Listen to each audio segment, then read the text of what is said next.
Influencers ba tayo?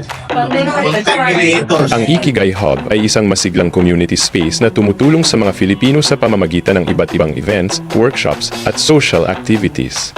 Isa itong hub para sa mga Pinoy creators, professionals, at entrepreneurs na naghahanap ng pagkakataong makipag-ugnayan, makipagtulungan, at umunlad. Mula sa fitness classes at mga masayang laro hanggang sa mga business talks at suporta para sa content creators, layunin ng Ikigai Hub na panatilihing inspired, healthy, at united ang mga Pilipino sa Singapore habang ipinagdiriwang ang ating kultura at talento.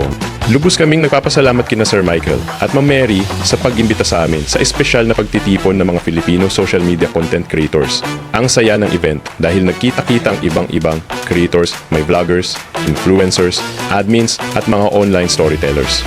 Isa sa pinaka-highlight ng gabi ay ang pagdating ni Ambassador Medardo G. Macarai. Kinausap niya kami, mga content creators, at nagbigay ng inspiring na mensahe tungkol sa halaga ng pagiging boses ng Filipino community sa social media.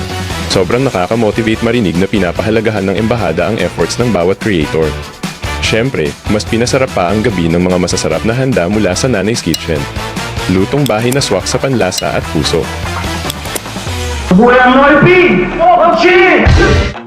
美味しそう